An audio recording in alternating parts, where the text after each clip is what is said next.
All righty, so welcome everyone. Thank you all for joining us today. My name is Ariel Green. I am the Caregiver Support and Education Specialist for Care Partners.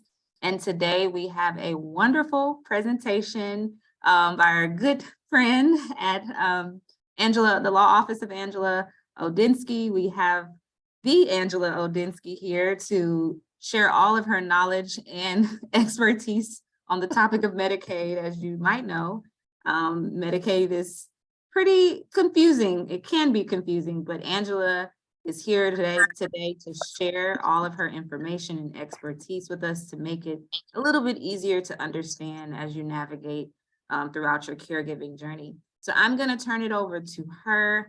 I will be here. Please use the chat feature if you have any questions or anything related to not being able to hear or anything like that. But I'm going to turn it over to Angela. Thank you for being here. Angela, it's all yours. Thank you so much. It's always such a pleasure to talk to give a presentation on these matters. I always love doing it. Ariel is so generous with allowing me to come and talk and educate, which is, I think, as important as anything else. So my name is Angela Odinsky. I am a certified elder law attorney in Houston, Texas. And so what that means is that I practice an area of law that primarily focuses on a population rather than just a specific area. So we deal with aging, we deal with dementia, we can do wills, trust, powers of attorney, all that great stuff, but we do it with an eye towards aging.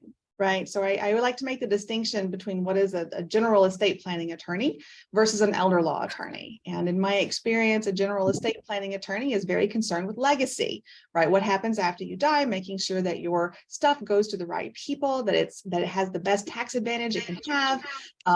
Those are estate planning attorneys. Elder law attorneys are more concerned with what happens if you develop dementia, Alzheimer's, or some other debilitating illness as you age, and how can we manage that, making sure that you get the care that you need, making sure you can pay for the care that you need, and that people are put in place to ensure that that you are taken care of, right? So that's kind of the difference to how I talk to myself about the difference between estate planning and elder law attorneys. I am certified by the National Elder Law Foundation, which basically means I've had a little bit of extra training when it comes to like dealing with dementia, guardianships, things of that nature. And today we're going to talk about long-term care Medicaid. So when people say Medicaid, and I need Medicaid, there are over 100 different Medicaid programs in Texas. And so if you have a neighbor, friend, family member, et cetera, who gets Medicaid, there's no telling what kind of program that is. There's no telling what it is that was required to qualify for it or what it's paying for, right? And all of the different Medicaid programs have all kinds of different qualifications and requirements in order to receive benefits. And so I want to be very clear up front, and I'll mention this a few times throughout the presentation, that what I'm talking about, my presentation to you, is about long-term care Medicaid. So this is the type of Medicaid that is going to cover long-term care nursing facility, long-term care, skilled nursing in the home in some instances, that kind of thing. It's not like Medicaid for children. It's not like Medicaid regular healthcare. It is specific care. So all of the qualifications that I'm going to talk about today, all the planning that we're going to talk about today is only for that kind of Medicaid. Do post questions on the side. I'm probably not going to, I'll review them towards the end or at the end so I can answer the questions. Keep your questions pretty general. I'm not going to be able to talk about anyone's specific circumstances simply because there's no way you're going to be able to give me enough information for me to answer anything meaningfully in this presentation. But if you have general questions as I'm going, please go ahead and post them in the chat and we will get to them. So I'm going to go ahead and share my screen. I am one of those very boring people that does a PowerPoint presentation because I want to, that way y'all can kind of follow along and make sure I share the correct screen. All right, so do y'all see the screen that says Medicaid 101? Yep, okay. And do you just see the screen that says Medicaid 101, or does it have 2 slides? Somebody unmute yourself and tell me. Ariel. It has one side, it's just your one, we don't see your notes part of it. We just see the Wonderful. The last slide time I and did then it we wrong. see you. Also just want to remind you all, please do mute yourselves. I am going through and muting, but we just really want to be able to hear all of this great information. So please mute yourself. Okay, so this is a talk I usually give at the end of a series. So we start with the documents that you need. We start with pre-planning, what you need to do beforehand, and then we move into something called crisis planning. Well, this one is basically kind of we're just going to talk about the concept of crisis planning. And so what do we mean when we talk about crisis planning? So we're talking about an unexpected, unplanned need for long-term medical care, or unexpected and unplanned need for personal care in several different areas of like activities of daily living, and required assistance to pay for that unexpected care, right? So these are situations when we know that we are going to need care in the long term. This is not necessarily somebody has fallen and they need a little bit of physical therapy, but then they're going to be back home and they're able to manage everything once they get back home and we're good to go, right? So that's not what we're talking about here. We are talking about unexpected and unplanned need for long-term care, and how do we pay for it? If you don't have some, long-term care insurance or a lot of assets and income, then that can be challenging for a lot of people. So I skipped one. Let me go back. There we go. So what long-term care includes: personal care needs, right? Bathing, dressing, eating, moving from one room to another, incontinence care, using the toilet, housework, shopping, caring for pets, taking medications, prepping meals.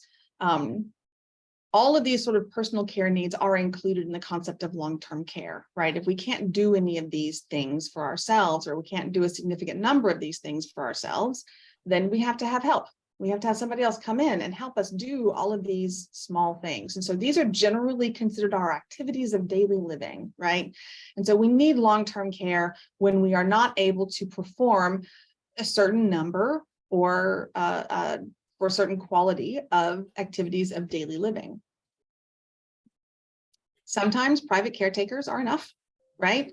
There are home care businesses that offer a variety of services at different price points. We only want what is needed so as not to break the bank, right? We want the lowest amount of care necessary to keep us as independent as possible for as long as possible. Whenever you do have a home health care business, then it gives unpaid caregivers, family and friends a much needed break. And getting help 10% of the time in your house can allow you to maintain independence for 90%. Sometimes we can do housing modifications, and that's sufficient, right? Because we always want to avoid a fall. A fall is going to be the #1 reason why you end up going from 100% independence or even 90% independence to no independence, is because you've fallen, you've broken something, and you're not able to recover the muscle strength or the ability to move like you once had.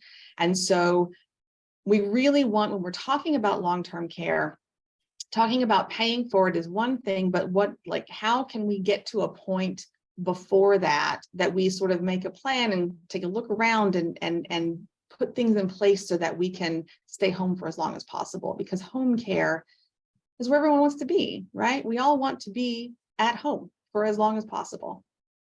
So let's talk about what certain aspects of your healthcare coverage pays for. So what does Medicare pay for? Because I definitely have had people who have been under the assumption, they sort of had this understanding that Medicare will pay for home health care. Well, it doesn't, right? Medicare is not going to pay for your skilled nursing. It's not going to pay for home health care. What Medicare pays for is short stays in rehabilitation facilities if certain criteria are met. So you've had a prior hospital stay of at least 3 days when you were admitted and not just under observation. That's a very important distinction, right? You have to, your advocate, your healthcare advocate, somebody needs to confirm whether or not you are considered admitted into the hospital or just under observation, because If you are under observation, it doesn't count towards that 3-day stay. And then Medicare won't pick it up if you end up in rehab, if you end up in some kind of rehabilitation facility, right? And so you have to have that 3-day stay admitted. So always ask your social worker, your nurse, whatever, what is your, what's your status, right? You have to be admitted to a Medicare certified facility within 30 days of that stay. And you have to have some kind of needed skilled care, skilled nursing services, physical therapy, occupational therapy, vocal therapy, some kind of specific skilled need that you would go to, that you would get at the rehabilitation facility. Okay. So generally speaking, Medicare benefits is just a government-funded healthcare plan, right? So think Blue Cross Blue Shield, it's just insurance, United Healthcare, right? It doesn't cover those personal needs we talked about at the beginning. It doesn't cover those cooking, cleaning, shopping, all of those things. And it doesn't cover long-term skilled nursing. What it does cover, if you meet those criteria to go into rehabilitation, it will cover some costs for 100 days. So up to day 20, it will cover 100% of whatever you need in the rehabilitation facility. Day 21 to day 100, the patient is responsible. The co-insurance is $200 per day. But you might have a Medicare supplement that'll cover that. That might be something that you have already purchased. Day 101 and beyond, the patient's responsible for any care 100%. That's where Medicare ends in terms of this long-term care coverage. Now, your Medicare benefit does not necessarily, your healthcare benefit doesn't necessarily end, but it will no longer pay for a stay in a skilled facility for rehabilitation purposes. So what is Medicaid? Right? We often confuse Medicaid and Medicare. I do not know why they decided to do these programs so similarly, because they get changed all the time. And somebody's not muted, and so I keep hearing. I'll keep going. So Medicaid is a federal and state benefit program that addresses healthcare primarily for low-income families, or for families that don't have a lot of assets or that they need it. Now, don't. No, I want to put your suspenders back on. no. Angela, let's just pause really quickly. Hold on 1 second. We're going to I'm going to- X-ray. I believe I Yeah, get my check yeah. back. Yes. I did it wrong. I told them it's wrong. Yes, please. It comes before lab.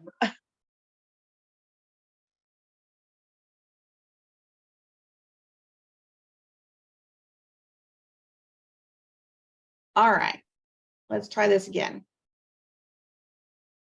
Texas Medicaid has over 100 different programs, right?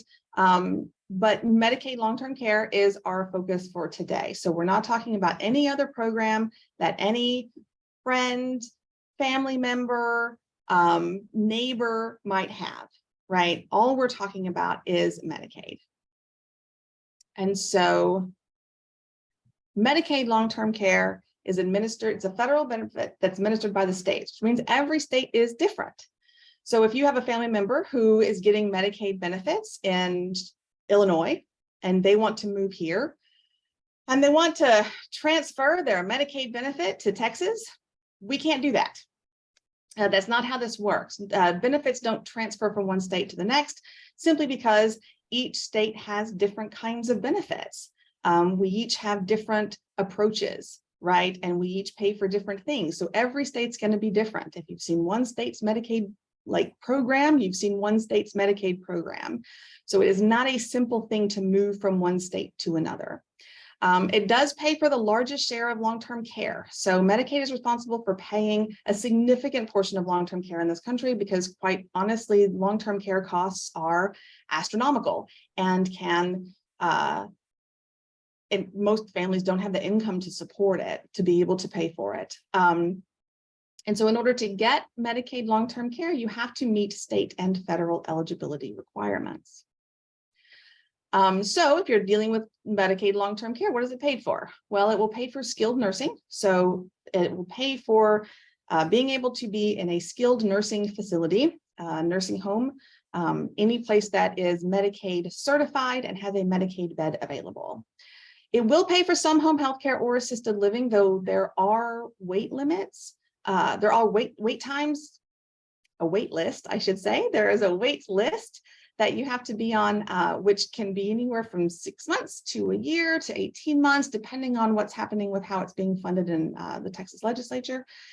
And it can be difficult to find providers who accept Medicaid in your area. So if you have signed up for Star Plus waiver, which I highly recommend if you have the need for care and you want to stay at home, Star Plus waiver is the best way to do that. And we'll talk a little bit about that later. But if your name has come up and you want it to pay for home health care assisted living, one of the issues that we run into are providers, right? Just because Medicaid will pay for it doesn't mean you can find somebody who's going to do the job for with the accept the Medicaid for that. So that's where that ends up. And there might be other supports and services depending on your needs. So why do we qualify for Medicaid? What's the point? So let's say a husband and wife have a very modest estate, right? They have $200,000 in savings. They have a home worth $300,000. The husband receives $2,800 in Social Security. The wife is receiving $1,800 in Social Security. Husband has a stroke and needs nursing care at a cost of $8,500 a month. Then their retirement is going to be eaten up in less than 3 years, right? So the point of looking at Medicaid in times like this is to protect as much as possible for the nurse at home, for the wife at home, for the spouse at home, because we want to make sure that the spouse who is well, who is not in a nursing facility, is still able to pay bills and live and be as independent as possible. So Medicaid qualification is a three-legged stool, right? You have to meet all of the criteria in order to qualify. So you have to meet the financial criteria, which I'm going to talk a little bit about today. You also have to meet the medical and residential criteria, which like immigration status matters, right? Because it's a federal benefit. And then you have to have access to a program. And this is the one that trips up the most people. A lot of people are at home and they know they need care. And so they file an application for Medicaid and they get denied. And they're like, but we meet all of the criteria. We have the medical need and we don't have any money and we have no income or assets. So why are we getting denied? Well, that's because part of it is you have to already be somehow in a program in order to apply. So we'll go through each of these. So the non-financial qualifications, right? You have to be over 65 years old, blind or disabled per the Social Security Administration. You have to be a U.S. citizen or qualified alien. Qualified alien is a specific designation when it comes to these sort of benefits plans. It is going to be based on your immigration status, has a certain length of time that you have been in the United States and certain work history requirements. Going into the concept of qualified aliens versus non-qualified aliens is a talk in and of itself. So if you have questions about immigration status and Medicaid, I highly recommend that you contact an elder law attorney or somebody who is going to be working with you to do the Medicaid planning and then talk about that, because it's going to depend on, some of it's going to depend on when you arrived in the country, some of it's going to depend on what your work history is, how many Social Security quarters you have, et cetera. You have to be a Texas resident, which means that you can't have a homestead in a different state. And you have to meet the medical necessity requirement. Medical necessity is really important, and it's one of those things that, again, a lot of people get a little tripped up on, because if there's a loved one with dementia who basically just needs somebody to be with them so that they don't harm themselves, but they need companion care and not skilled care, we don't always meet medical necessity. And so having an evaluation done on somebody through a geriatric care manager who can do the evaluation, understands how Medicaid works. If we're not certain if they'll meet medical necessity, that is really important, just because we want to make sure that Doesn't matter what kind of financial planning we do. It doesn't matter what kind of other requirements you meet. If you don't meet medical necessity, you will not qualify for Medicaid. And so that, again, each of these individual requirements can trip anybody up at any stage. And so it's important to kind of know going in, what are we looking at? All right, access to a program. So you have to be in a Medicaid designated bed for 30 days, or your name has to come up on the STAR Plus waiver interest list. So before you can apply for long-term care Medicaid, that means that you have been living in a skilled nursing facility for 30 days and you are expected to continue living in the skilled nursing facility, then you can apply. Or you put your name on the STAR Plus waiver interest list and you've gotten a notification from the interest list that your name has come up and that you are now eligible to apply for benefits, right? So you have to somehow be connected to the long-term care program before you can access benefits through the long-term care program. And then you have to beat the qualifying criteria by 12/01 on the first day of the month of application. Timing in a Medicaid application is literally everything. And it can get very confusing because there are different points in time that matter for different reasons. A lot of what I'm talking about today is to kind of let you know how the process works, but also to kind of give you an understanding of how complicated navigating the system is. So the financial qualifications you have to have, so there's an income limit. If one spouse or one applicant is applying, then their income cannot be more than $2,740 a month. If both spouses are applying, meaning both spouses need care, then their income is twice that. There are countable asset limits. So there's a difference between countable assets and non-countable assets, right? So again, this sort of idea that this is complex. It can't be more than $2,000 in countable assets. That number has remained unchanged since 1989. Inflation doesn't actually have anything at all whatsoever to do with Medicaid planning. The countable asset limit, if both spouses are applying, are $3,000. And if only one spouse is applying, it's $2,000 for the applicant, and the non-applicant can keep up to $148,620. When we're dealing with a spousal situation, when we're dealing with spouses, there are a lot of complexities into how we approach the application process, but there are also a lot of opportunities to allow the spouse at home to be able to maintain as many assets as possible for their own care. And then we have a spousal needs allowance of $3,715.50. And what that means is that's the amount of income that a spouse is allowed to keep a month.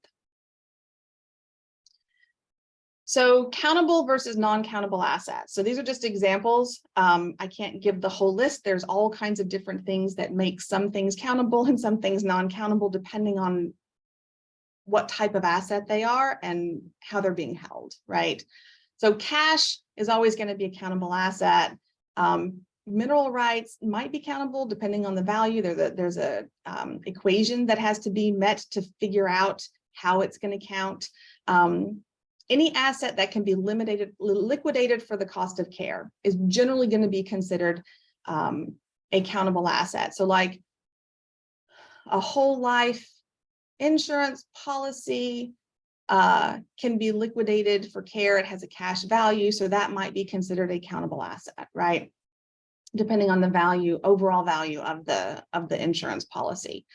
Non-countable assets, your homestead for a single person, if the equity is less than $688,000 or up to $688,000, then your homestead is not a countable asset, which is really important because I've had some calls recently where people have been told at a hospital or by different people that, oh, you know, this person's not going to qualify because their house is there because they own a house.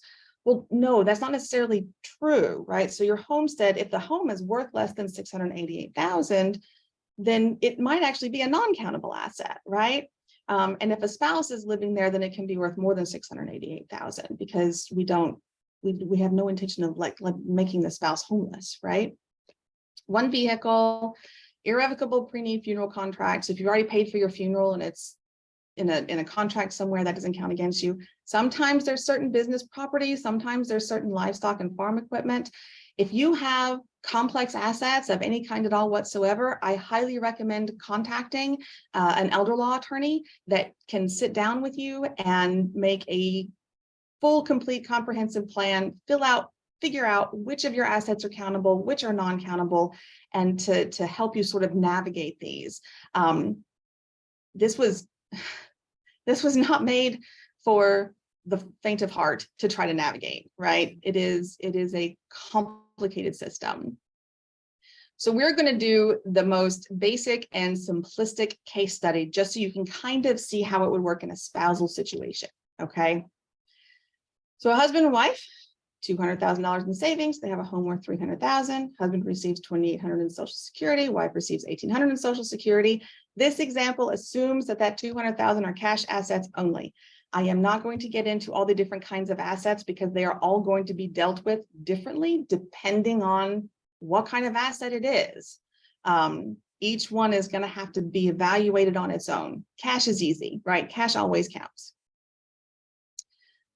All right, so the husband and wife, $200,000 in savings is a countable asset. Their home worth $300,000 is a non-countable asset. The husband receives $28,000, that's going to be countable as his income. The wife receives $1,800, that's not countable because the only person's income that matters is the spouse that needs care. So income and assets are treated separately. All of the assets are counted together, meaning I don't care if you have a marital property agreement, a prenuptial agreement, if you have an inheritance, if you have anything that works in family law to separate out your property, community versus separate, that is irrelevant. That has nothing to do at all whatsoever with Medicaid. Texas Health and Human Services assumes that one spouse is going to take care of the other. So what that means is that all assets of both spouses count. And so we have to look at all assets of both spouses, figure out which are countable, which are non-countable. But income is treated separately. So the spouse that stays home, that does not have to go into a nursing facility, does not have to do anything about their income. It is not going to affect anything about the qualification for the spouse going into the facility. So income and assets are treated differently. All right, so we're kind of just sort of going through, we're counting the $200,000 in cash and we're counting the $2,800 in Social Security. So the way spousal works is that as of the first day at 12:01 on the first day of the month in which somebody is in a Medicaid certified facility lasting more than 30 days, that's when we take a look at the couple's assets. So again, timing is everything. We have to know, if you talk to an elder law attorney about your situation, it is important that you have all of the dates together, that you know exactly when somebody went into a hospital, that you know exactly when they went into a skilled nursing facility, that you have all of these dates for when everything happened, because that's when we decide how much the well spouse gets to keep. So what they do is they take the whole of it, which in this case is $200,000, and split it in half. So $100,000 is attributed to the husband and $100,000 is attributed to the wife, right? That is under that $148,000. So the spouse gets to keep that total amount. Okay, so the spouse, that $100,000 is going to be protected under the spousal protected resources. And then husband still receives $2,800 in Social Security. So here we're marking it out. So that $100,000 going to wife, we don't have to deal with. The $100,000 attributed to the husband, since he's the one that needs care, he is going to only be entitled to keep $2,000.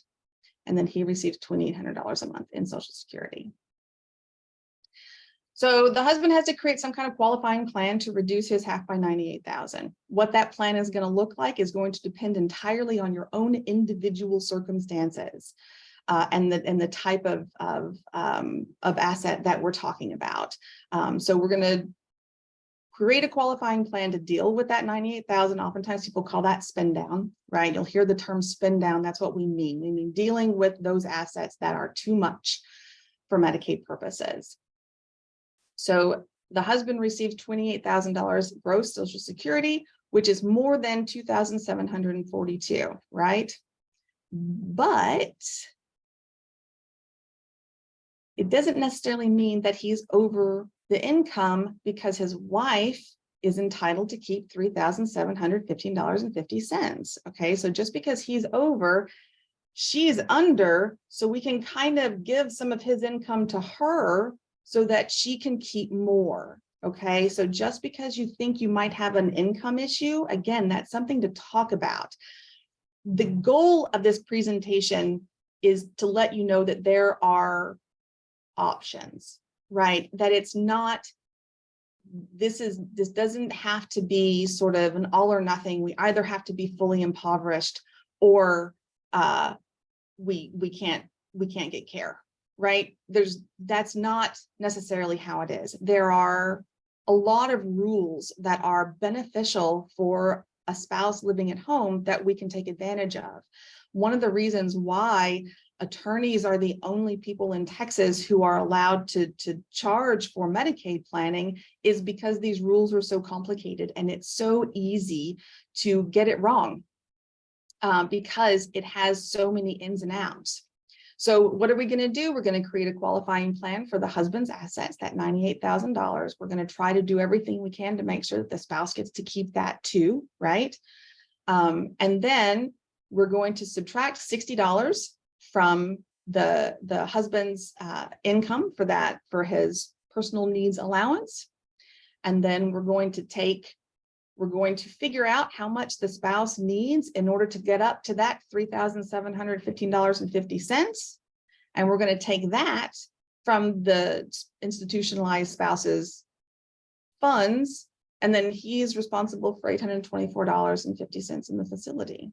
Right? So there were ways that we can, when in a spousal situation, there are ways that we can move things to make sure that the spouse has what they need to survive on. And this is that number, that $3,715.50, that goes up every year with inflation. So there are always, like, income is the least of our worries when we are trying to deal with Medicaid qualification. All right, so some common myths. I love these. I can give 16,000, now 17,000. I didn't update this slide.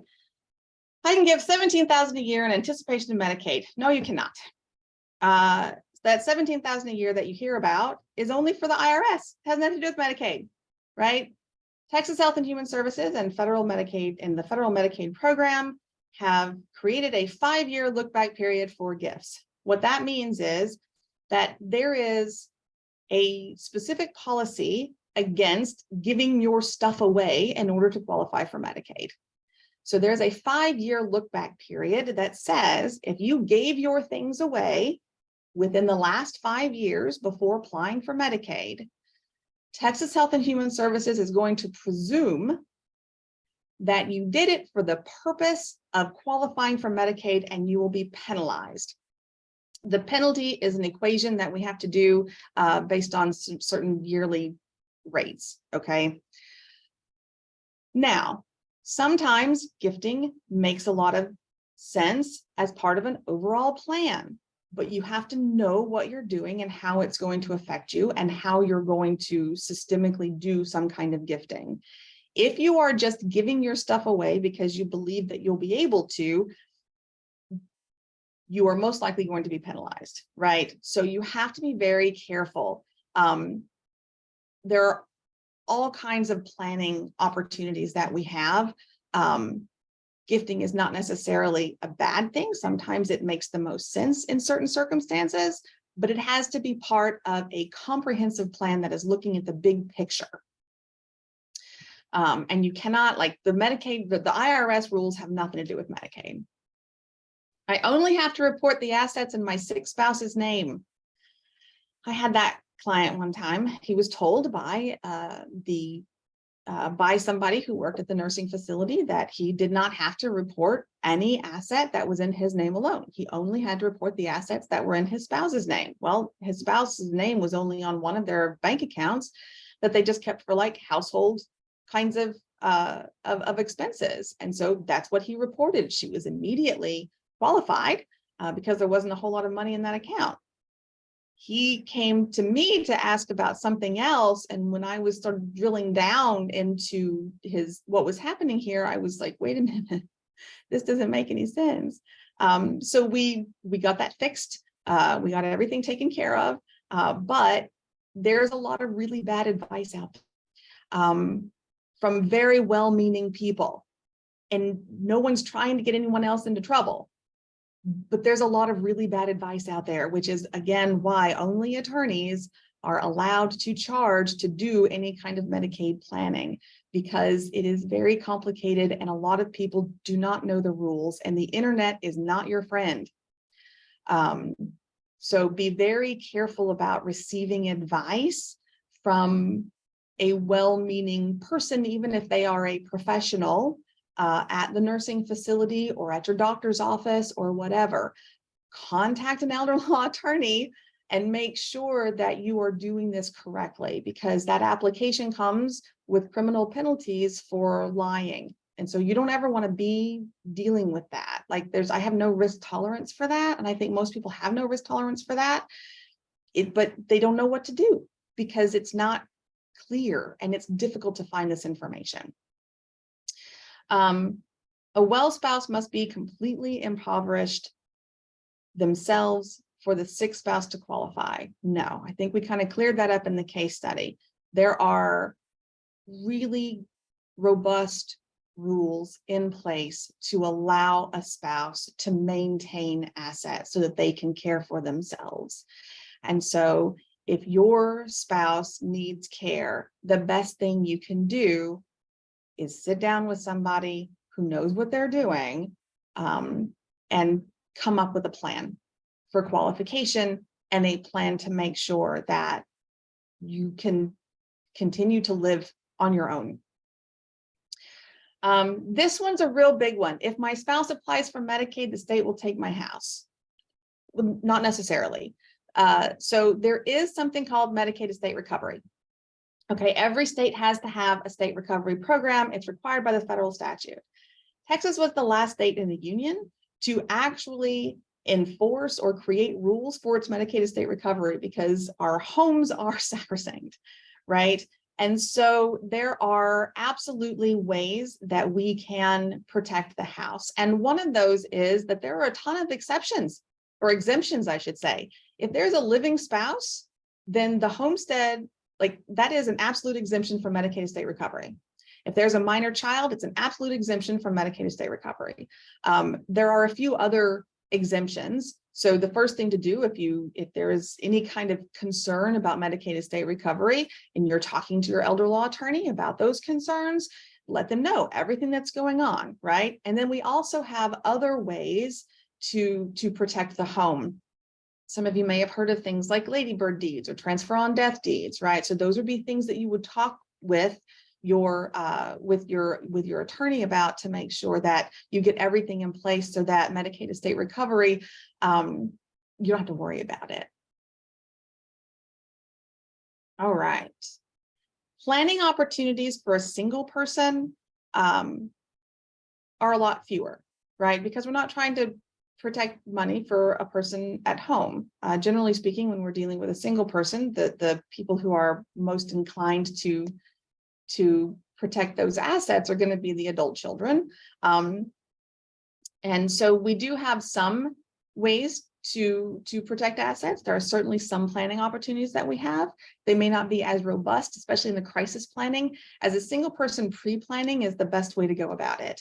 Come in early, talk to an attorney, figure out the best thing that you can do before you need it. Get your planning in place.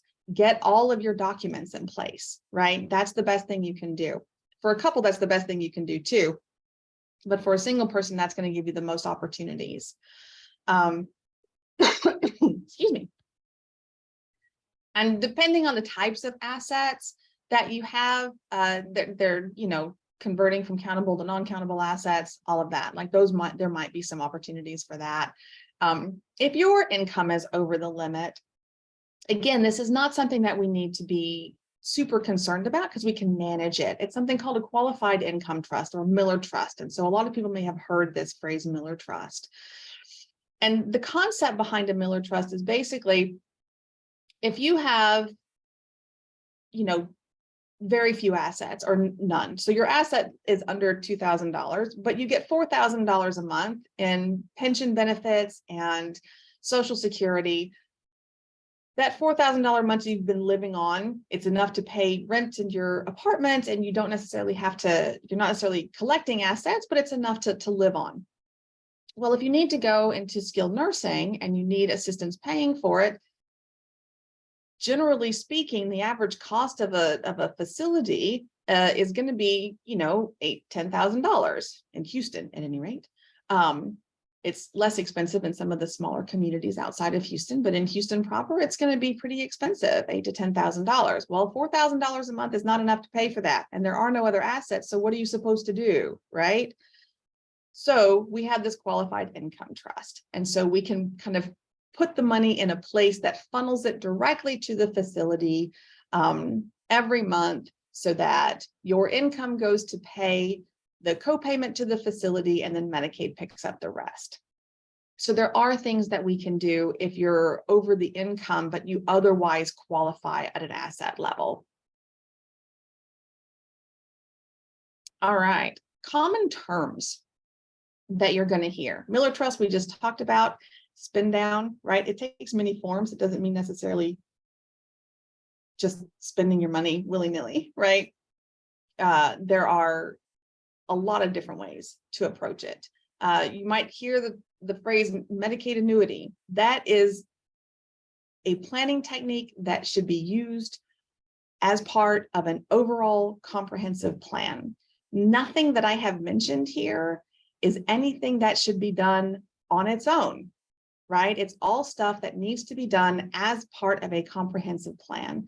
And if you have anything, well, if you're in a spousal situation, it is really important to contact an elder law attorney to help you sort of figure out how to maintain enough assets. And if you're a single person who needs care, then if you have any assets that you're trying to manage, again, it's really important to reach out to somebody who is trained in this, who knows how to do it, who understands the rules, who can follow the rules, and knows how to follow an application through Texas Health and Human Services, and knows how to answer their questions because they often have a lot of questions. Let's see. All right, so gather your team. Right? That is so important. People don't often realize how important it is to have a team of people available as you're aging, right? So part of your long-term care plan is who is going to be in place to do what. Make sure your financial advisor knows your elder law attorney, right? Make sure that you have a relationship with these, that your people all kind of know each other so that they can do the best work for you. And I have down here at the bottom a care manager. And a lot of people have never heard of a geriatric care manager. I love a geriatric care manager. Basically what a care manager does, it's usually somebody who worked in either social work or nursing for a long time, and they are a resource magnet. Like they can go to doctor's appointments, they can help do medication management, they can help with all kinds of a variety of issues that might arise. If your family lives elsewhere and you don't have a lot of people to rely on here, a care manager can help you organize things that need to be organized. They can be there for you when you need somebody, just to help address the sort of day-to-day. Or if you don't, they can be there as a wellness check, somebody who can come and just make sure you're doing okay, right? So care managers can function in all sorts of ways.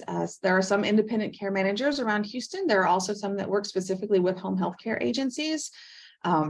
They are your go-to, right? They kind of oversee your care, what needs to happen, and can make recommendations for other resources that might be available. So I am a big fan of geriatric care managers. All right. Every client's situation is unique. I cannot stress this enough. Just because your neighbor got qualified for some Medicaid program and you think you know that neighbor's situation, that does not mean that if you are in that same situation, you are going to qualify for a Medicaid program. It depends on the program and it depends on how they qualified. So it's not helpful to look at other people's situations. It's not helpful to look at what another person, like the planning another person did, and try to apply it to yourself. If somebody else did some planning, find out, and they're happy with it, find out who did their planning, right? And then go there. Do not try to do this on your own. It is so complicated and can be very difficult to fix if there are mistakes made, right? So crisis Medicaid planning can extend the life of your retirement, help you pay for care, maintain your and your spouse's quality of life. Pre-planning is the absolute best thing that you can do. Before any of this happens, go into your elder law attorney's office and say, okay, how can we best sort this out? Like, what can we do? What's going to be in our best in our best interest to get everything as set up as we can? You know, what are my options? Do that early and see if you can avoid the crisis and stretch your savings even further. If that ship has sailed, it's okay. It happens, right? Like, we have to plan from where we're at today. We cannot look backwards and feel bad about what we didn't do. We got to move forward, right? And so you have to sit down and talk with your attorney where you're at now. And remember, only an attorney can charge a fee for Medicaid planning. And it's because all of this stuff is in the Texas Administrative Code, and you really have to know how to read it and approach it in order to do planning that is going to be beneficial for you, your spouse, your family, whoever we're doing planning for. All right, that's what I have. It is 12:48 because this is an hour-long presentation with questions, but I have an hour and a half, so I certainly can take questions. I'm going to stop sharing my screen because I would rather look at all of your beautiful faces and black screens, you know, everybody's names up there. And so, okay, so we have some questions in the chat. So what do we have? Everyone's muted. Good.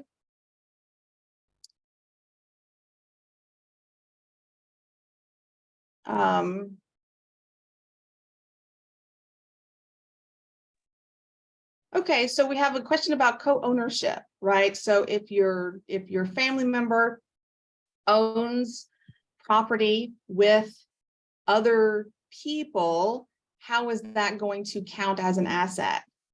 And I am going to give you the traditional lawyer answer of it depends, right? It depends on how it's owned. It depends on how it was passed. Who has access to sell it, right? Who doesn't? Can it be liquidated? Can it not be? It's again, like, as I said at the beginning, it's hard to address any one person's specific situation because there are going to be details that can't just be extrapolated from the question. So that's it might not. It's worth having it looked at as far as like how the deed's created. Please explain what allows someone to get on the STAR+ waiver interest list for home services. Okay, so let me find that phone number and I will get it for you. So the STAR+ waiver interest list, again, it's the only way to get home health care or to have Medicaid pay for a assisted living, if you have an assisted living facility that'll accept it. And you have to get on the interest list, which there are several numbers, several telephone numbers. I have learned recently there are more numbers than I ever knew. But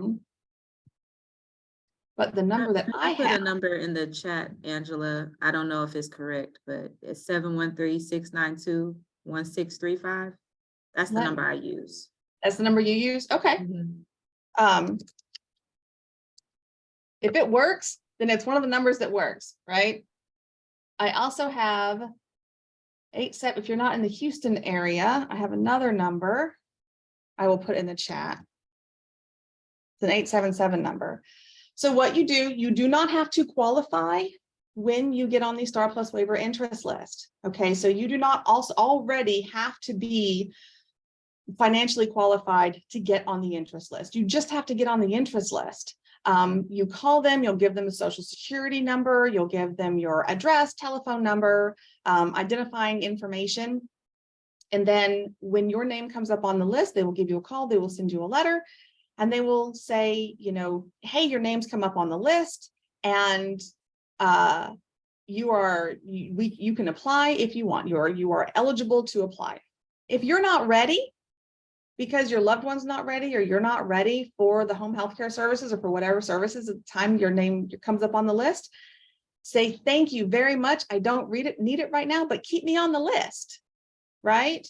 And so then your name will come up again. And if you're not ready for it, then you can say, I'm not ready for it, but keep me on the list. There's no reason at all not to be on that list. It doesn't cost anything to be on that list. You don't have to be qualified. You don't have to give them any information.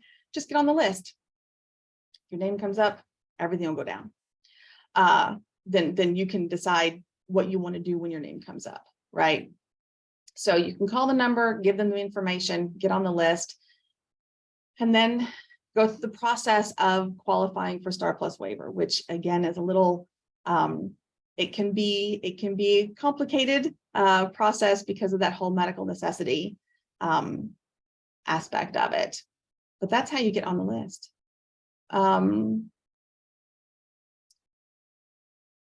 Let's see. How do you find a care manager? So there is a website that has, let me see if I can find it. And yes, we will send out the recordings. I know you had a couple questions about that.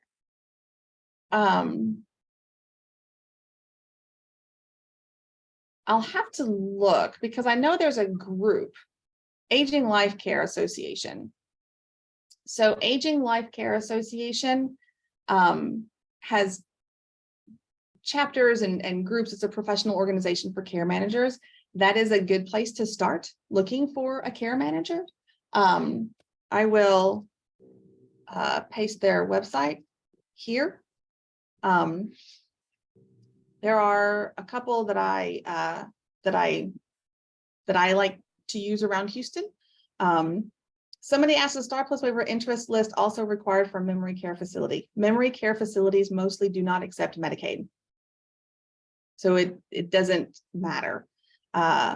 Most memory care facilities, actually, I don't know of a single memory care facility that accepts Medicaid. Even in assisted living that accepts the Medicaid Star Plus waiver, if someone has to be moved to their memory care, they no longer accept it. So generally speaking, your independent living, your memory care is not going to be covered by Medicaid, either through Star Plus waiver or through anything else, any other benefit. Now, if you have long-term care insurance, if you have other means, then memory care is great. Let's see. Someone says, is the burial plot in a cemetery considered a countable asset? No, not usually. You can usually have a burial plot. They want you to plan for your funeral, right? Like no one wants, like if you are planning for your funeral, that is, that's not necessarily something that you can sell and get, that you can liquidate for care, right? If a single person has more than $2,000 in assets, is there nothing that can be done to help them qualify? Not necessarily. We can absolutely look over your situation. There might be any number of things that can help you qualify. It depends on what those assets are, right? It depends on how they're being held. It depends on a whole lot of things. And so part of this sort of talk was to kind of highlight the fact that there are options. You do have options. If you have over $2,000 and you are a single person and you need Medicaid, there are planning opportunities. We just have to take a look at your situation and be able to figure those out. Does the state help pay for funeral services? Not through the Medicaid program. They might through some other program, or a county program might, but not through like the long-term care Medicaid program. So I'm not certain what kind of benefits are available for funerals.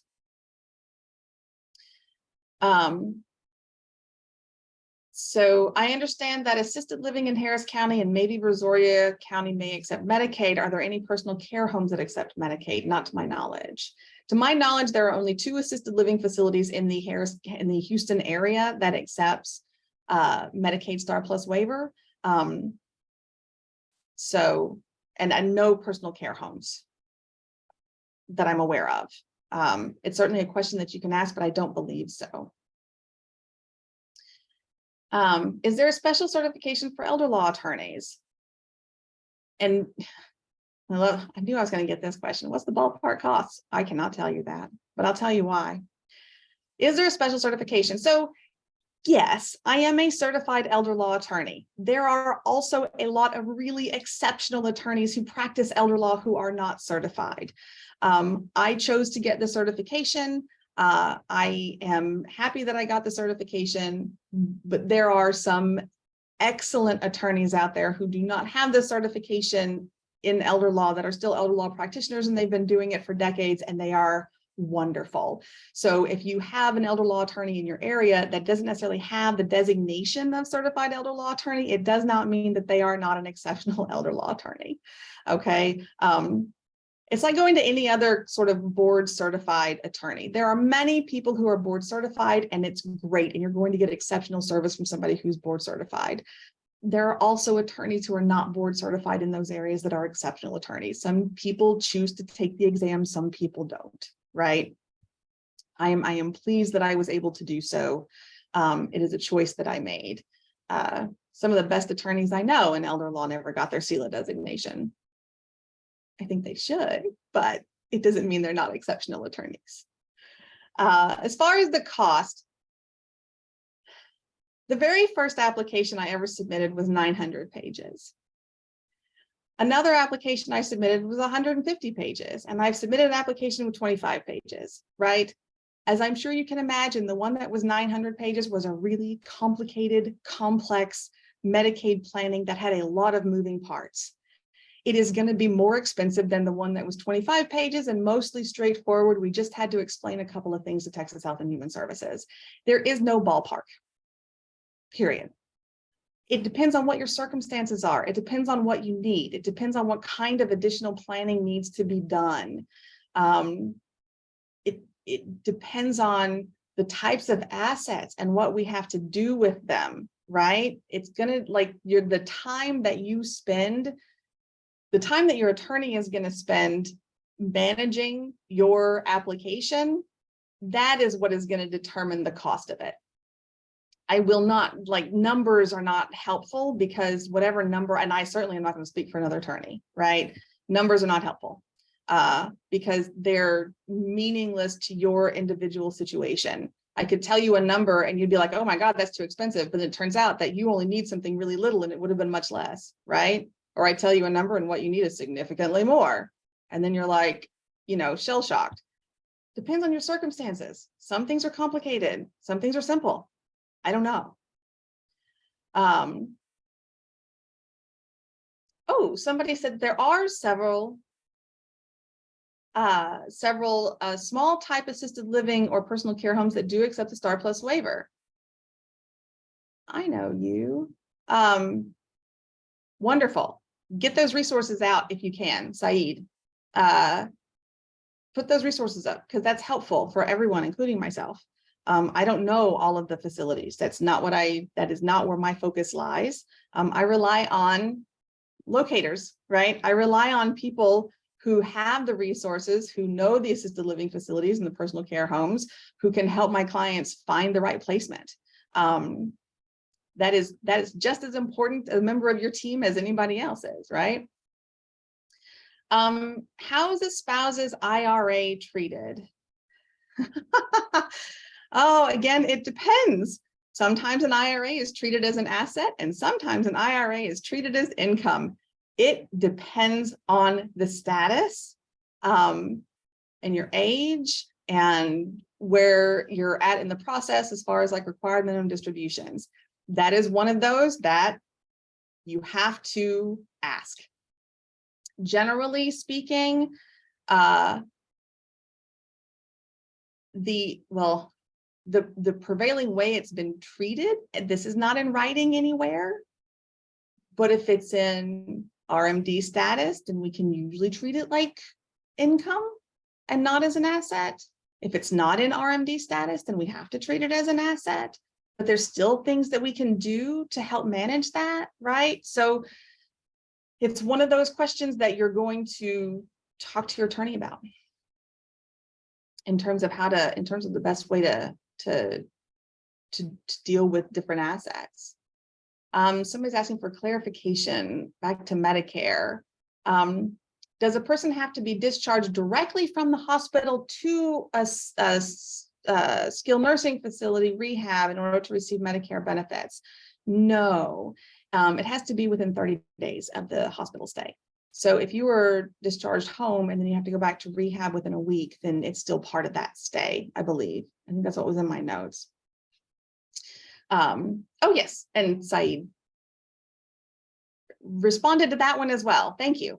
Yes, so within 30 days of the hospital stay, and it has to be 3-night inpatient, admitted. It cannot be under observation. And the 3 nights admitted goes from midnight to midnight. So it depends on the time that they go in as to when they're going to be determining those 3 days.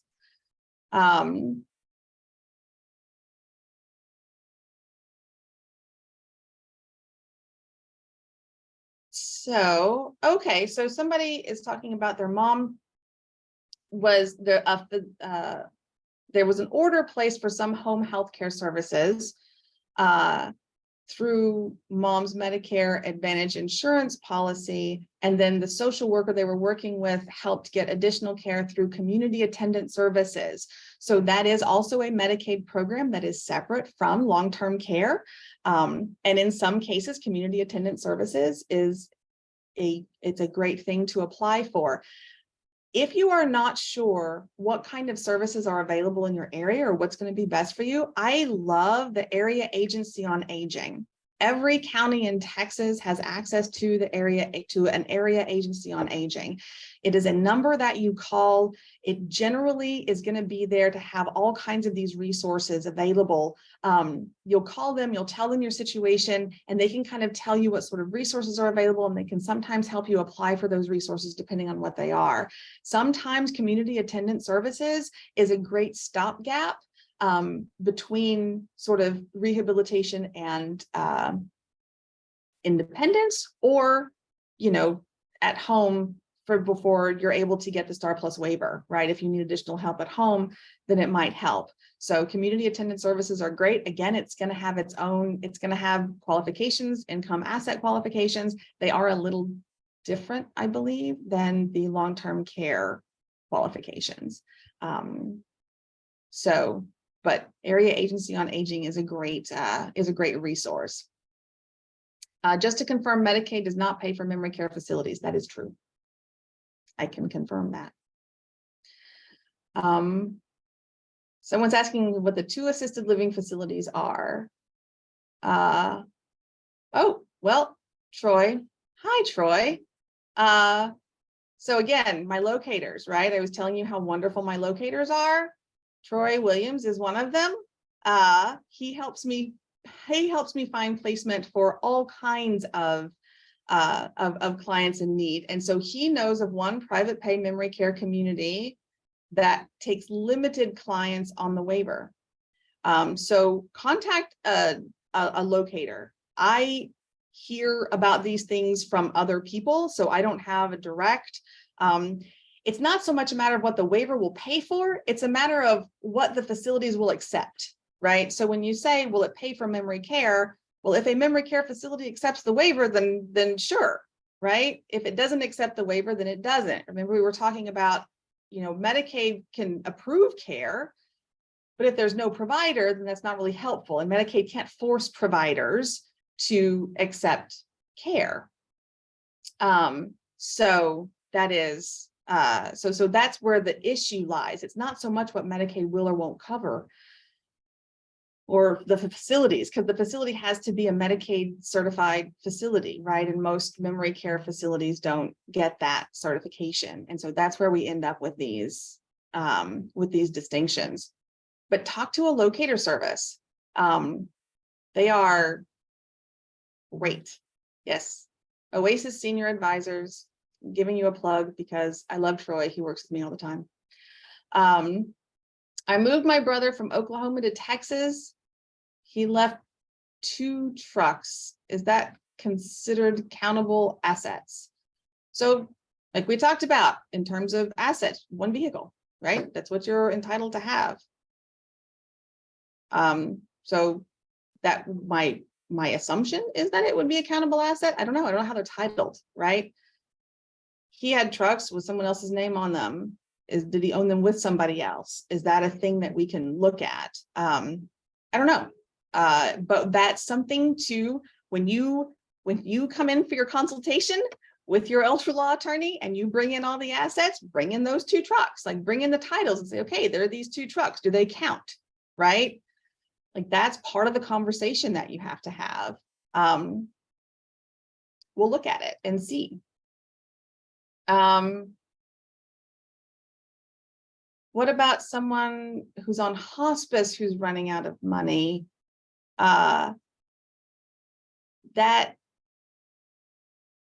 again, there's no Medicaid. The long-term care Medicaid that I'm talking about is for skilled nursing facility or the Star Plus waiver. If somebody is on hospice and they need additional care, this is not the program that's going to get there. Now, somebody has responded, like requesting like what services your loved one's needing. So it's, there might be some other resources out there. I know that there are some facilities, but again, I think that they're private pay. Medicare will pay for some home health through with the hospice, depending on what the level of care is, but it's often not much. It's not going to be 20 hours, it's not going to be 24 hours a day.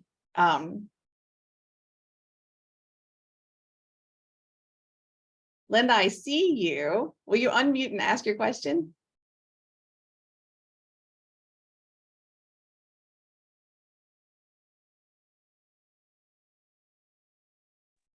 One second. She may not be able to unmute, but I'll request. Oh, okay. Okay. Let's see. Because I see that you're trying to say something, but I'm not quite sure. Maybe I have to go down. Linda, I just sent you. Okay, all right. Hey. I was able to unmute. Okay, I've got an aunt. She's in a small care facility, only 8 people. We're anticipating that she's going to run out of money and, maybe still be alive. She's got her wits about her, but she's totally unable to care for herself. Would you start, putting her on the waiver list, assuming that she might live long enough to actually go on that? But then There is no reason not to. okay. And she's in Porter, but I'm in Harris County. Does that make a difference? Which place I talk to for a star waiver? I would call the 877 number as opposed to the 713 number. I don't know that it makes a difference, but just to be clear about who they're talking to or who they're talking about. She has no other living relatives except me, her niece. That's it. Okay. So that's, that's what I definitely put her on the waiver interest list just to see. Yeah, I don't have a lot of resources for Medicare unless she moves into a skilled nursing facility to be paid for by Medicaid. And then that's when this benefit would kick in, or she gets some sort of additional Star Plus. Now, if the facility she's in does not accept the Star Plus waiver, I don't know how beneficial it will be. You might still end up looking at moving to a skilled nursing facility instead. Right. That's what I'm trying to figure out right now. Right. Try to do that. Thank you so much. Oh, you're very welcome. It's worth asking them. All right. I recently heard of chronic condition special needs plan. Someone's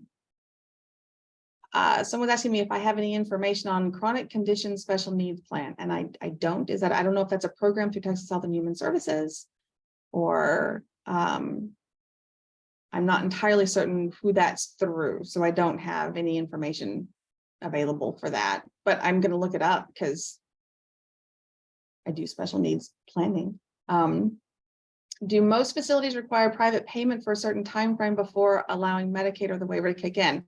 Nursing facilities do not, right? There's no, well, I say that. I shouldn't say anything so directly and specifically. It depends on the facility, right? Some facilities will accept, if there's no money at all, they'll accept Medicaid pending, which means that you don't have to pay anything up front until the application goes through. Some facilities do not. And so you have to private pay until Medicaid pays. And then once the application gets in, there's a possibility that Medicaid might reimburse or that Medicaid will reimburse for payments back to 3 months from the qualification date, right? But that can all be part of the planning as you're sort of thinking about like how you're going to move forward.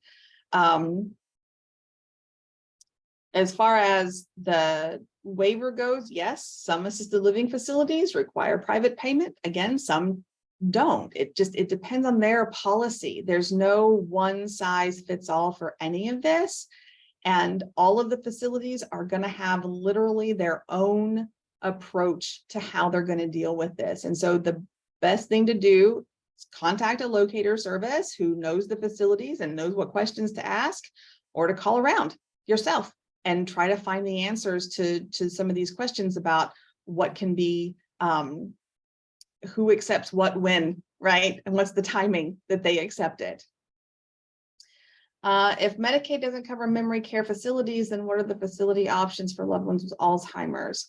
Usually memory care wards in skilled nursing facilities, right? That's what we're looking for. We're still talking about skilled care, and they still have to meet the medical necessity requirement. Unfortunately, Alzheimer's by itself does not necessarily rise to the level of medical necessity. It depends on a lot of other factors. But you find a nursing facility that has a memory care ward. And then that is where loved ones with Alzheimer's can go. All right, I think I've gotten through all of the questions. It's about 1:15. Last call for questions. Anybody else have any other question that they would like to add? Like I said, this is really complex and hard to maneuver on your own. And it's worth having the consultation, right? It's worth contacting an attorney to have the consultation to find out if there is something that can be done and what that might be.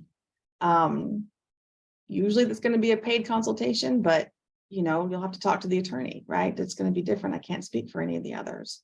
So it's not a waste of time to get the information that you need. You're not going to get it from this presentation because everyone's specific situation is unique, and you're not going to get the answers you need from the internet because the internet is not reliable for everything. Oftentimes what you find on the internet is information that is not state specific. And when you end up trying to get information for Texas, you might be reading information on a different state, and there might be not a way for you to know that. So the internet is not your friend. Contact the attorney, contact an attorney, an elder law attorney, contact my office, contact somebody else if you've known somebody else that does this, and have the consultation. That's the best thing that you can do, because then you will get a full advice based on your circumstances. The key is to know that there's things that you can do, and there's planning opportunities that you can engage in order to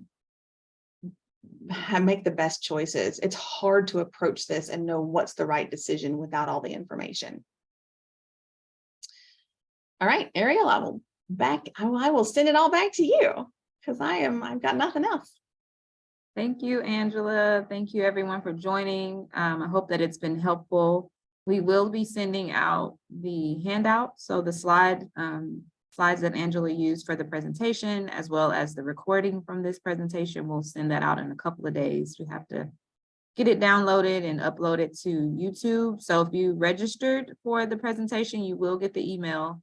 If you have any additional questions or feedback related to the presentation, we don't have a formal survey or anything like that. You can respond to the email or email me directly, or contact us, and I'll make sure you have all that information in the email. If you have any topic suggestions for us, please let us know. We probably will have another one of these in the fall. I think Angela and we have a series or something. I need to take a look at the dates on that, but definitely be on the lookout for that. But at any rate, thank you all so much for joining. This is our first education presentation for the year, so we have many more coming up, and we hope that you can join us. So thank you so much for being here today. Thank you. Y'all have a wonderful afternoon. Bye, everyone.